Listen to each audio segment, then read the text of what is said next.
What is the criteria for a hater of Souls games? Some would say that the first thing on the list is thinking the games are just too difficult, man. But I'd like to challenge that and say that the first thing on the list of a proper hater is never giving these games a chance, while saying they look too slow, boring, and clunky, or they're overrated, bro. There's nothing that screams monumental piece of shit more than judging something prior to ever experiencing it. And in the case of Souls games, I proudly fit in this category. Or at least I used to, as in the span of 3.5 weeks, including 6 sleepless nights, I transformed from monumental piece of shit to monumental lifeless piece of shit, platinuming all 4 of the games I'm about to cover. All thanks to a challenge from a buddy of mine with the assumption that I couldn't handle it. Ricardo, you fool. How dare you challenge the video gaming prowess of a man who's platinum Crash Bandicoot 4, Devil May Cry 5 Special Edition, and also beat the Kingdom Hearts 3 data fights on critical difficulty. But lack of a real challenge aside, I enjoyed these games thoroughly. So much so that I'd invite folks reluctant to try them and who have the patience required to deal with some of their punishing mechanics to give them a shot. So without further ado, let's don our suits of armor and unsheath our colossal swords, or in reality just sit our rotting asses in a comfortable chair, and go on the journey that was my experience playing Souls games for the very first time.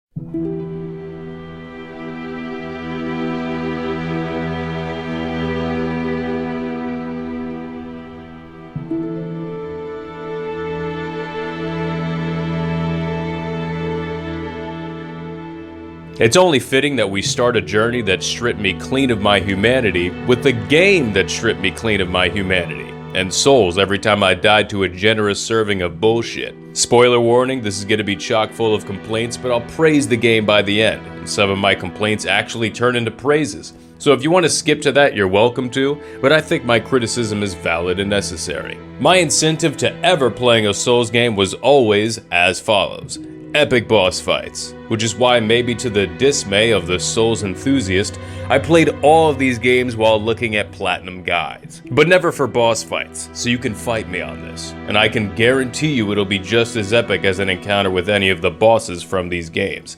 I refuse to cheese bosses worthy of my time and effort. And surprisingly, there wasn't a single boss in the game that took me hours to conquer, other than my favorite one being shown on screen, and I guess the Black Dragon. And I guess Ornstein and Smo on New Game Plus. But still, a majority of the bosses in this game leave clear as day openings to attack, which doesn't stop them from being fun at all, I'm just saying. There were very few times where my first encounter with a boss presented me with attacks that I deemed unreactable without taking the time to learn them. Aside from maybe the classic run up to a massive Dark Souls boss to do damage and then being distracted by their gargantuan ass taking up the entire screen, so you can't see the next attack they're winding up. It doesn't help that with the addition of some heavy armor sets that I got fairly early on just from beating a bunch of trivial bosses, turns the rest of the bosses into the equivalent of Flats the Flounder punching SpongeBob. That tickles. Now, to those saying there's no respect in me tanking boss damage while chipping away at their health, promptly slap your penis and or vagina on a bonfire. If you expect me to deliberately handicap myself in my first playthrough of a game, you deserve to play this game another 30 times while I ignore you for the full duration it takes you to do it. Especially considering that this brings me to the real difficulty in Dark Souls, and that's handicaps and common enemies. This isn't going to be non-stop complaints and braggadocious, get good bro, but I already am good shenanigans. But bear with me for just a second. How can you blame me for pulling up a roadmap for a game that's completely lacking of a map, or even a goddamn pause menu? How can you blame me for approaching this game like a baby, when it's literally demanding that I piss and shit in my pants?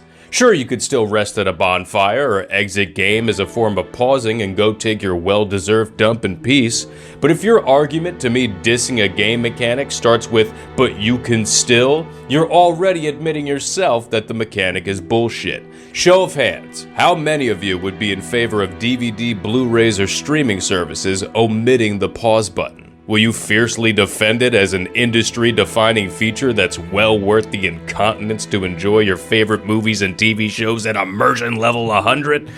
You know what, I should just take this moment to shed a light on some of the more toxic members of the Souls community. At one point in my playthrough, I got stuck in Great Hollow, where on my way back up the huge tree section, I came across a platform that just wouldn't let me progress. My character was just stuck running in place, not climbing up an inch-high ledge. So I looked up if this was a glitch that anyone else had encountered, and sure enough, someone did. And this was someone else's response. Not a glitch. They call it difficulty. You need to run along the left end of that. It will honestly look like you are running on air, but it seems to work. Just hug the invisible wall to your right, and you should make it. Are you actually fucking kidding me? Now, I'm not using this as a benchmark for what I think of Souls fans. I just thought it was funny to mention as it was a highlight of my playthrough. Also, shouts out to the douchebags who leave misleading messages sprinkled throughout the game. Like this is an illusion wall when it's actually not. Yeah, real funny asshole. Now, I'm kind of over talking smack about the game already because I really did enjoy it, but I also just want to cover the obvious annoying things like dying twice and losing all your souls in humanity and the lack of save points. Now, this is something I would be somewhat okay with if I didn't consistently have those moments where I spent 15 minutes without a bonfire stop just to enter a room with enemies I haven't previously encountered where they would two-shot or stun-lock me to oblivion. Or coming across an intentionally annoying platform section, or just something fucking ridiculous like getting the blue Titanite slab. It's incredibly annoying given that the difficulty of this game extends as far as you're underleveled. So when I'm constantly losing all those souls that allow me to level up,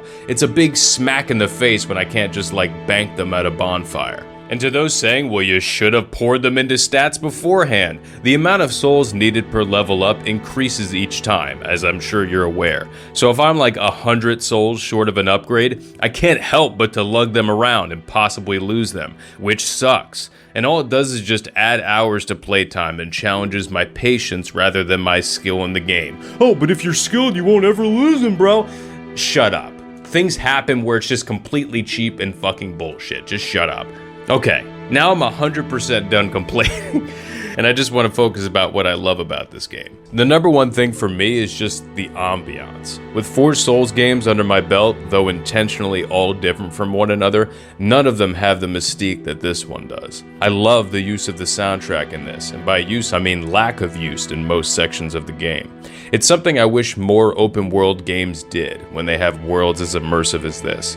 This is where those punishing handicaps actually add a lot to the experience. See, I told you it was gonna come full circle.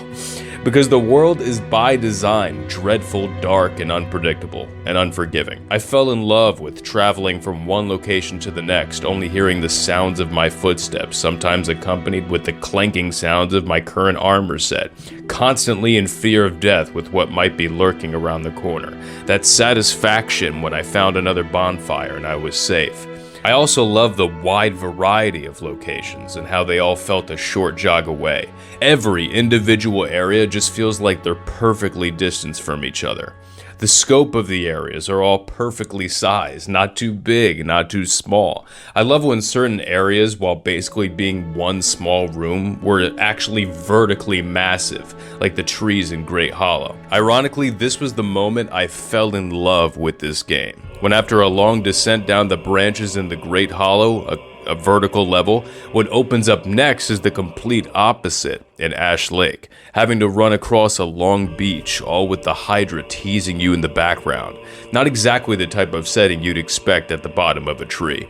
It was like a whole world hidden beneath the game, and the music is just fantastic. Again, the picking and choosing of when to use background music adds so much to the ambiance and payoff to when you find a boss or a hidden area like this. This to me is the crowning achievement of exploration among all the Souls games I've played. And I was so overjoyed to see such an old game manage to blow me away with how gorgeous it is. Not because it's brimming with detail and every grain of sand has like a fucking million pixels, but just because of how perfectly executed all the different set pieces are. The long narrow beach amongst a massive open area of water, the hydra and the tree's size being amplified because of how big and wide the area is and how they look in relation to the area. Just absolutely stunning. Round of applause. I'm so glad I wasn't looking at a platinum guide for this section in particular because it just freaking blew me away. I won't dive deep into every single area in the game, though I could. And as I'm writing this, the idea of doing a separate video praising this aspect of the game is very intriguing to me.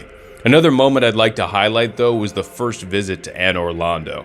Man, was this fucking awesome. Again, with this game just knowing the perfect times to hit you with the music. You spend the first third of the game thinking the entirety of the landscape is just like dread and ruin. A world semi-destroyed, devoid of all life and color. Very dull, overcast skies, etc, etc. And then bam! You discover that you're right on the outskirts of a beautiful kingdom just above you, completely intact with the sun shining bright in the sky.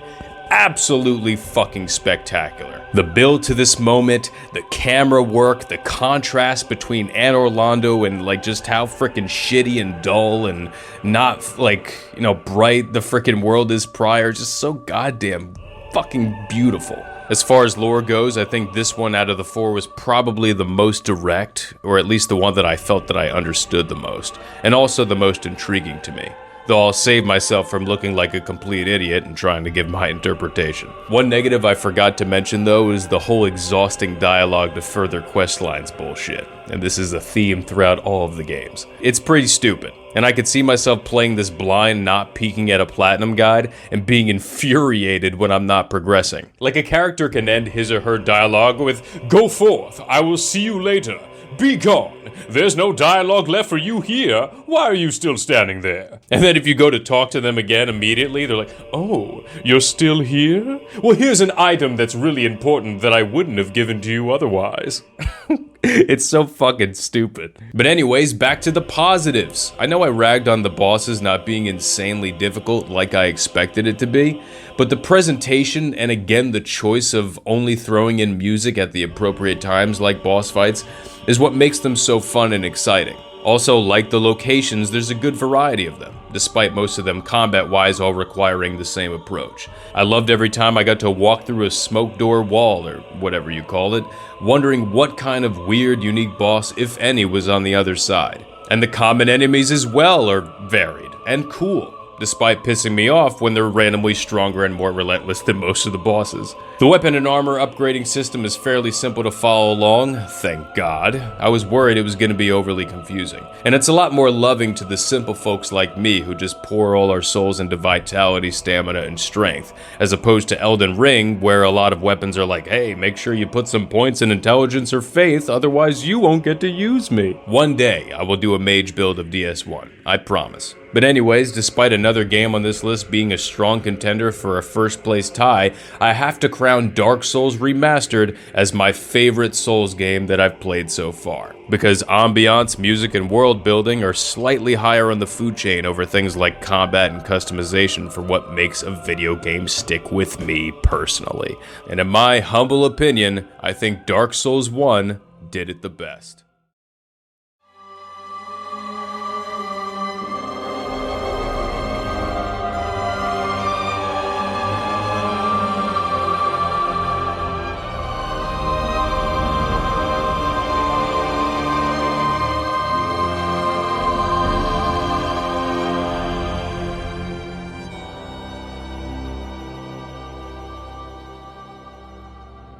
In the theme of Bloodborne and this video, I have to once again drain the blood from any stiffy thinking I'm gonna come out and say this game is difficult. It's absolutely fantastic that the 4 Souls games my friend chose for this challenge were all so strikingly different despite sharing similar game mechanics. As soon as I booted up Bloodborne, I was like, oh shit, I can move? Dark Souls 1 is an action RPG, and Bloodborne is an action RPG.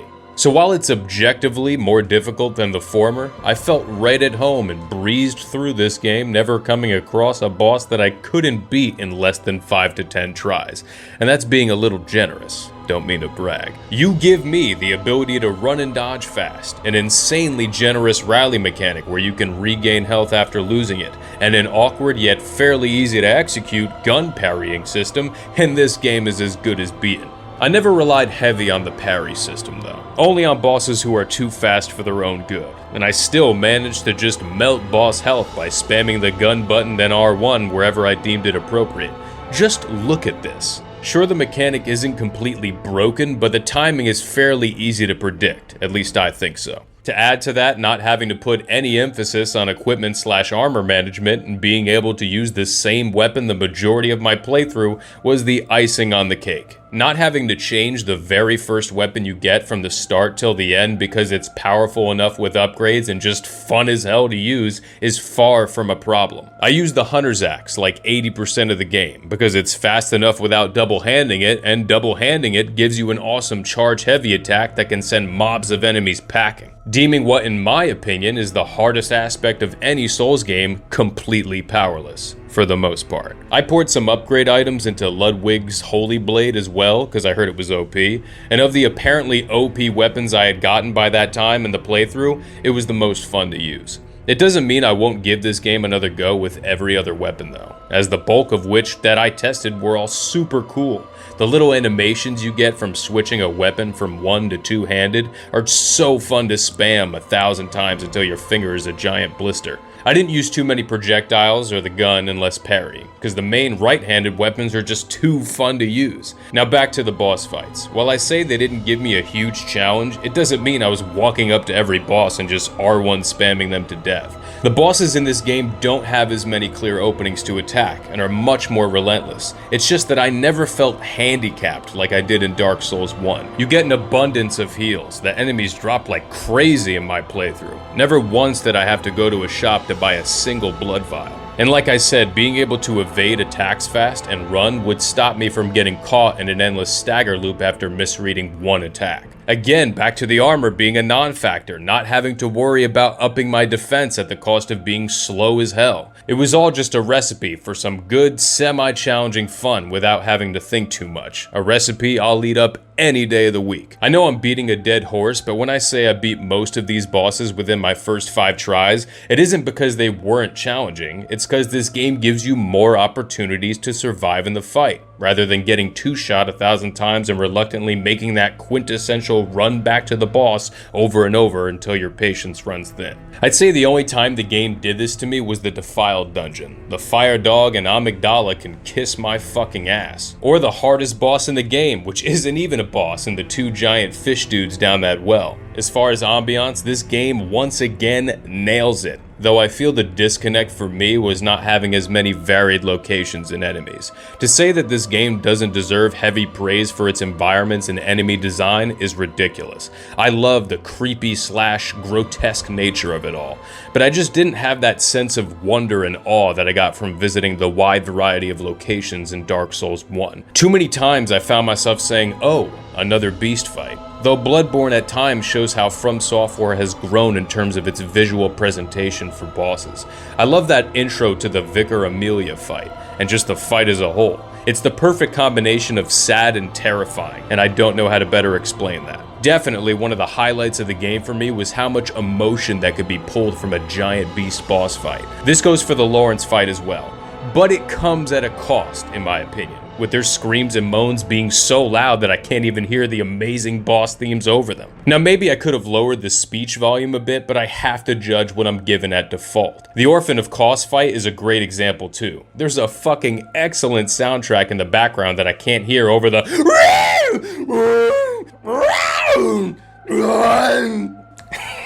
Speaking of the DLC, the bosses in it have way more personality than a majority of the bosses in the base game, which I wanted more of. I love coming across bosses in Souls games that convey such interesting stories without telling the player much. Makes me want to look deeper into who they are, like Artorias in Souls 1. As far as the overall lore of this game, I didn't understand what the hell was going on, so I kind of rushed through it in that respect and just focused on gameplay.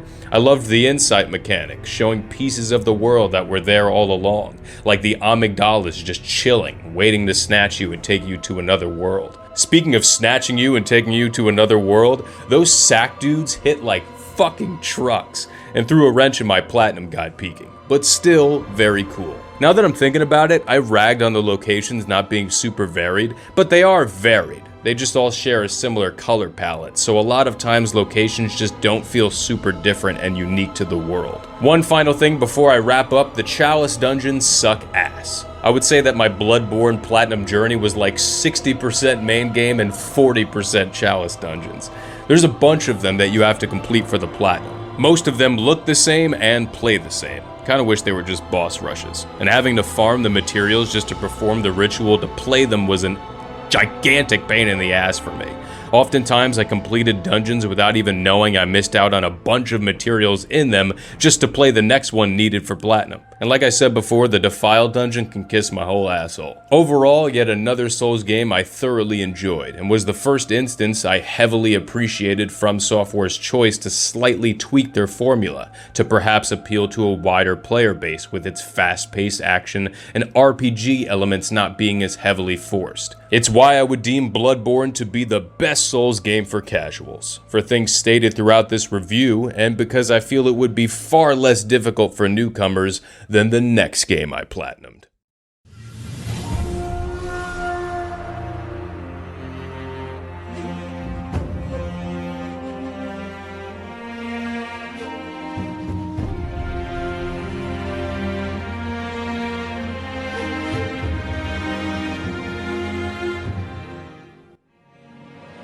Now this is probably gonna trigger a few people. Sekiro, the easiest Souls game? You gotta be fucking kidding me. That's why I added that cute little "for me" at the end. Remember when I said Bloodborne was a much easier time for me thanks to it tweaking the Souls formula, stripping some of the heavy RPG elements and being more fast-paced? Well, Sekiro is like, imagine if we stripped all of it? Gave you the option to stealth kill enemies and gave you 2 lives? Sign me up. In this game, I rarely died twice, because fast-paced action with no stamina restraints and parrying is right up my alley. And the parrying is something that caught me off guard with how easy it is. Long before I was ever given the challenge by my friend to play these Souls games, Sekiro had caught my interest, with it looking distinctly different from every game in the Souls genre. And every time I'd stumble upon comment sections or forums talking about the game, it was always, "Bro, this game is so hard, make sure you're a parrying expert or it's insta-death." Going into this with that information, I was pleasantly shocked with how mashing L1 could give me perfect parries. With this and the freedom to evade and run at will, along with no armor to worry about, no changing weapons to worry about, and no main weapon upgrading to worry about, this whole game, aside from being scared shitless of getting one shot from a snake in a few really hard boss battles and an annoying bull, was a total walk in the park for me. Now granted, that park was covered in flames and on the outskirts of the gates of hell, but I was still walking as calmly as I could with my skin on fire. This game's combat is very satisfying and fun to shove in friends' faces if you're good at fast-paced action RPGs.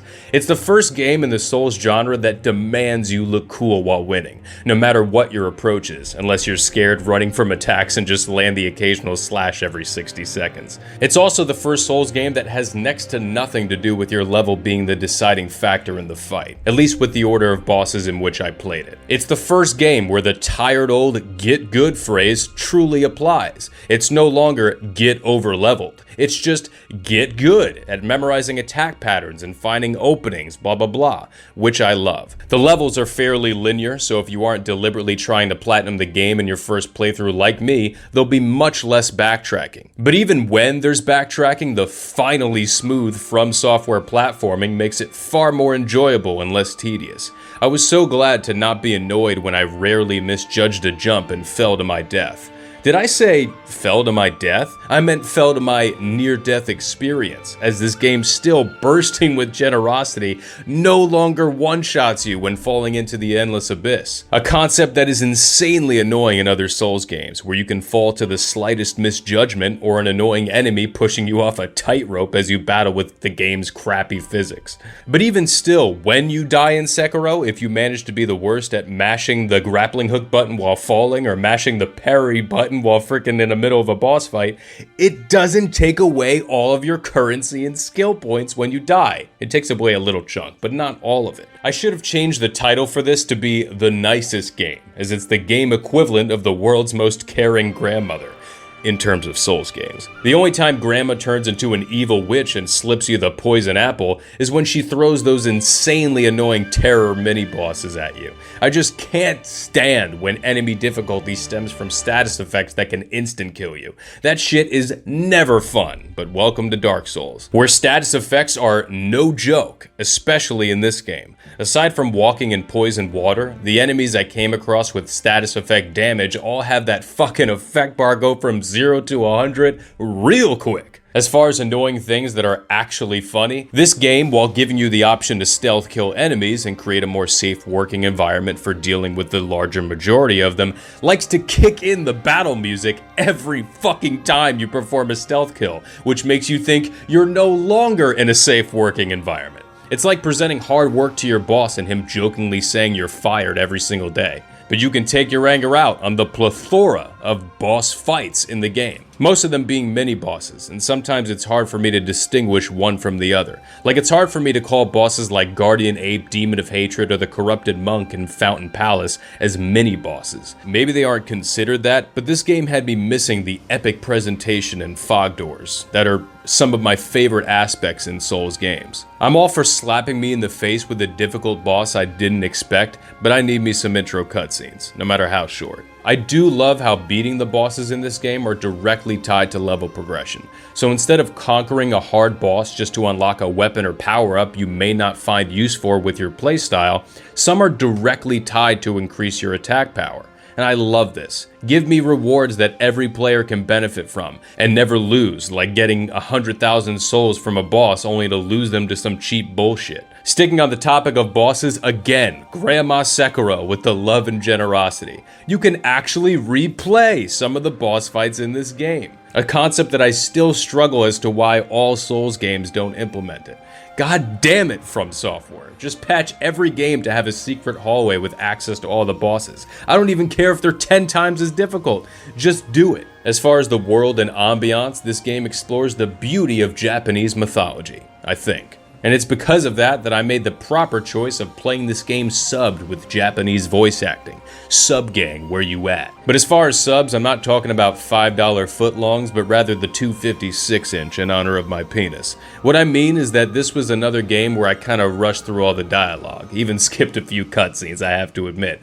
Cause I'm insane, and I wanted to finish the game as fast as possible. So I can't speak too much to the lore, other than what type I used to catch a giant fish. The game is pretty, there are varied locations, it's just not my preferred setting, so regretfully it won't be a game I'll pick up again. I might actually watch a collection of the cutscenes though to see if the story I missed was any good. Overall, another solid game, but I'd probably rank it last in terms of these four for me personally. It's ironic considering it caters to me the most in terms of gameplay mechanics and actually has a repeat boss option. I can't seem to pull any more thoughts about it out of my brain, so moving on to the game that gave me brain damage.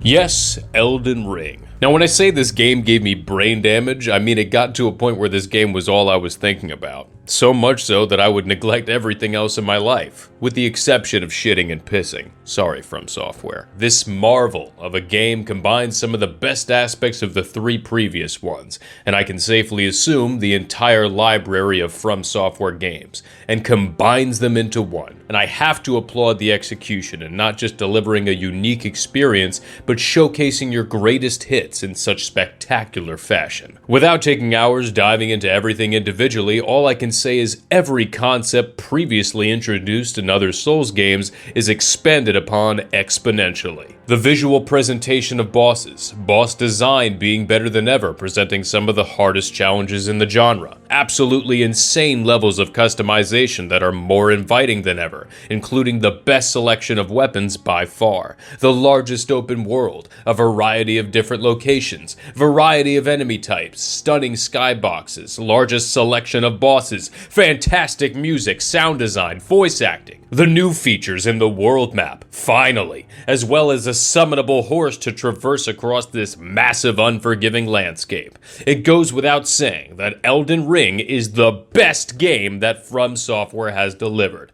But that doesn't mean that it's free from scrutiny. I wanted to get the overwhelmingly positive thoughts of the game overall out of the way so I could dive into a few negatives and nitpicks, because aren't those more fun? Now, I'm not going to dive too deep, because then this part of the video will be longer than everything that came before it. Quite honestly, I could take 10 to 15 minutes on each topic alone, be it negative or positive, but I'm getting a little tired of writing this shit. So I'm going to sound off on a few things and keep it as brief as possible, starting with the negatives. This might be a stupid way to start, but the amount of hills in this game blocking paths infuriates the living shit out of me. Having 3 Souls games under my belt at this point, I was all too familiar with From Software deliberately increasing game time for no reason. But this just irks me. Oftentimes you could be headed down a path thinking you're headed for a certain destination, be it ruins, a cave, an Erd tree, only to be met with a cascading mountain wall, forcing you to take a long agonizing path around the whole fucking mountain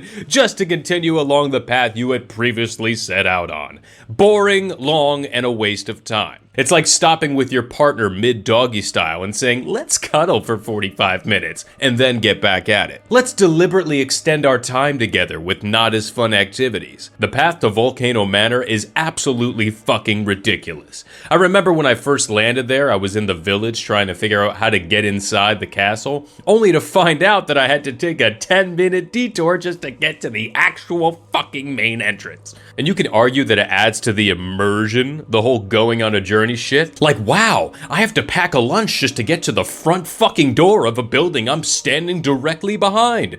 It's a sound argument, but I don't care. I mentioned that the game had a wide variety of locations and bosses, and that's true, but it also isn't. Continuing on with the trend of extending things in cheap ways, the large boss count could be largely attributed to how many repeat boss fights there are. And in terms of different locations, caves and ruins sprinkled throughout the map almost look exactly the same no matter where you are. So at times, it can completely strip the payoff away from exploring new areas. Finding a new cave that looks identical to every one you've explored previously just to be met at the end with a boss you've sometimes at this point already fought twice, not exactly my definition of fun and new. Even worse, sometimes just fighting 2 or 3 of the same boss. Best example would be that there are 3 different caves in the game. I mean, there's more than 3, but just looking at these 3, there are 3 different caves in the game, all identical. They all look the same, and all have the same boss fight in the Crystallion. One cave has 1 Crystallion, another has 2, and another has 3. Pardon me, but I don't see the fun in that. As opposed to Dark Souls 1, where everywhere I went, for the most part, I was surprised with completely different settings and bosses, which made a much smaller game actually feel much larger than a game 5 to 10 times its fucking size. I know that the map is loaded with things to do, and I can't call the majority trash, but you might as well put recycle symbols on all the caves and ruins and whatnot that offer nothing new or exciting. Again, on the wide variety of shit, in terms of the map as a whole, half of it just feels like the same location, especially in the first half of the game. Like, someone give me a list of all the major differences between Weeping Peninsula, Limgrave, and Liurnia. Sure, there's some small differences you can pick out, but it all just feels like familiar territory for the most part. And though the exploration gets much better mid-game, there's a lot of locations that were just wowing me by their respective skyboxes rather than them all bursting with diversity. And some just aren't that exciting to me, like Caelid basically being Limgrave if you took a giant red dump on it, or a blue dump with Moonlight Altar, a white dump with Mountaintops of the Giants. I'm being more harsh than I actually feel, like this shit isn't make or break for me, but it's the only way I can really explain myself. There are tons of great locations within these areas. I'm just comparing it to how I felt in Souls 1, where I was super excited with every fucking step I took. Jesus, I said I'd be brief. Like I said, these things obviously aren't game breakers to me. But the rest of my issues just come from the usual Souls tropes, like common enemies doing insane damage, cheap surprises making most instances where you walk through a room for the first time complete hell, and god damn it, the magic-based enemies in this game with their homing attacks are an absolute pain in the ass, bro. When I first entered the Raya Lucaria school, those Burger King-headed motherfuckers gave me a run for my money. Again, another annoying Souls trope that I haven't covered extensively, having to run all the way back to a boss after dying. Another case of just extending the playtime for no reason, especially when the boss you're facing can two-shot you before you even have a chance to start dissecting its attack patterns. Specifically, the run back to the double-headed dragon is bullshit. And speaking of running to bosses, Elden Beast is without a doubt the most annoying final boss that I have ever encountered in a video game. Just getting to the boss is a battle in of itself. Sure, it's visually stunning, but I instantly didn't give a shit with the Elden Beast running a mile away after every attack. Again, deliberately increasing playtime with things that just aren't fun to me. Sometimes I'd sprint all the way to the boss and not even get a hit in before it ran to the opposite side of the massive battlefield. Its attacks are fairly easy to react to, and most of the time whenever I got hit, it's just because I was so keen on just trying to get fucking close and deal damage, so I'd slip up. Obviously doesn't help that you have to defeat Radagon first just to get to this piece of shit. Fuck you, Elden Beast. Last complaint before I praise some things and wrap this up. With so many bosses in this game, the lack of a boss list, though absent in every other Souls game, just annoys me. You could say, well, it's all part of the wonder of discovery. Oh my god, there's more bosses? I would have never known if I didn't explore this area after 700 hours of gameplay. I'd rather just have a list filled with question marks for bosses I haven't fought yet, so I have more of an incentive to explore the entire map looking for them. Okay, now on to praising. I think the thing worthy of the most praise is the insane variety of build options, and how I've never come across a game that presents a bigger incentive to try other playstyles.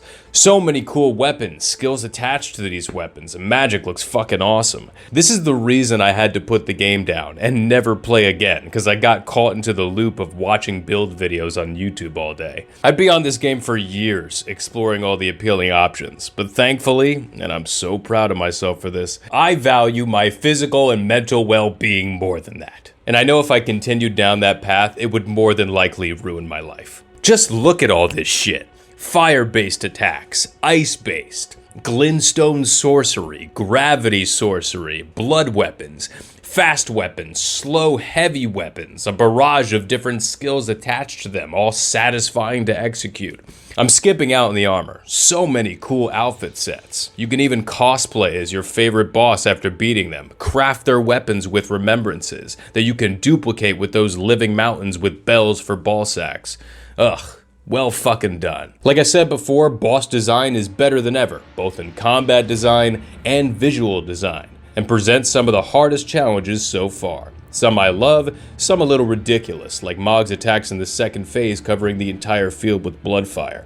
As far as my preference goes, I love bosses like Margit the Fell Omen, which is why upon discovering him, I immediately tried to take him out without upgrading literally anything. Just base everything, weapons and armor. Just a simple one-on-one fight with a boss that welcomes all playstyles one way or another and doesn't take up the entire screen. Hard attack patterns you have to memorize that don't feel cheap. The possibility to chain attacks together based on the player's position or if they attack out of what they thought was an opening. And no strings attached, like bullshit status effects or the stupid knee-heel attack from Mog. And damn near unreactable attacks, like Malenia's waterfowl dance that insta-kill you. And here's the thing, I would have spent hours trying to learn how to dodge it. But like I said, I'm insane. And once I decide I want to beat a game, it needs to be beaten as fast as possible. So I just used a mimic, and I'm ashamed, so I won't show it. If From Software just gave me a boss dungeon where I can spend hours mastering fights, I'd have a Malenia no damage fight on my YouTube channel. Seriously, I enjoyed the shit out of a lot of boss fights in this game. I want to master them all, but without that boss select option, I just can't for my health. It's ironic that a boss that didn't give me much trouble is actually my favorite in the entire game, and one of my favorites in video gaming, period. And that's the God-devouring serpent fight. I said before that Elden Ring provides the best visual presentation for bosses among the 4 games I played, and this fight is the prime example of it. It has nothing to do with different playstyles or weapons, and go figure, it's one of the things I actually don't prefer in games and giant boss fights. But it's my favorite, because you only get one weapon and can deal damage from a distance, so you can actually appreciate the full design of the boss and react to its attacks fairly instead of having to run up and get blindsided. This fight is so fun. The boss's attacks are scary, well animated, and fun to react to. Your attacks are well animated and fun to execute. The stage is absolutely gorgeous, and the second phase and cutscene leading into it was just so fucking cool, man. It was here where the most jaw-dropping moment in the game came for me, during the Skulls attack in the second phase. I have never seen a more picture-perfect execution of just like a hellish setting in a game. Indescribable feeling I got from seeing this shit, as evident by my inability to articulate this shit properly.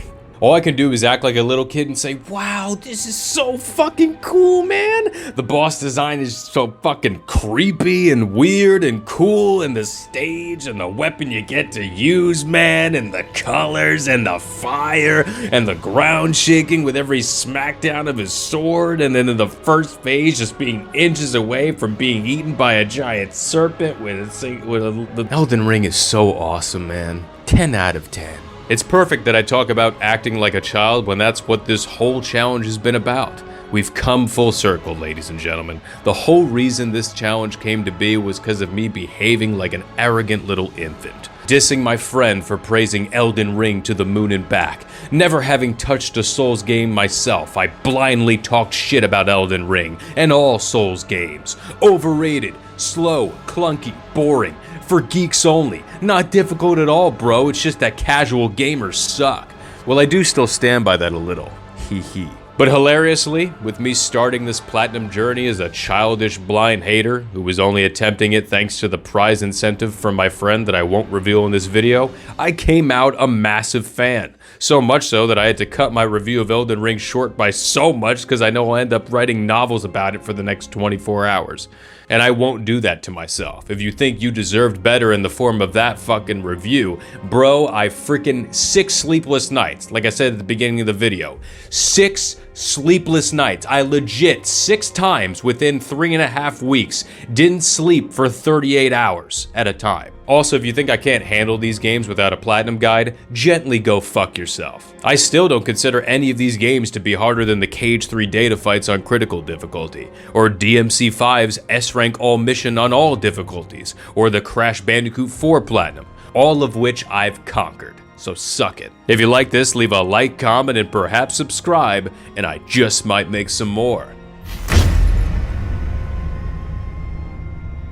Also, that Horaloo shit in Elden Ring is like the most anticlimactic second phase cutscene of a boss in gaming history. I now fight as Horaloo, warrior.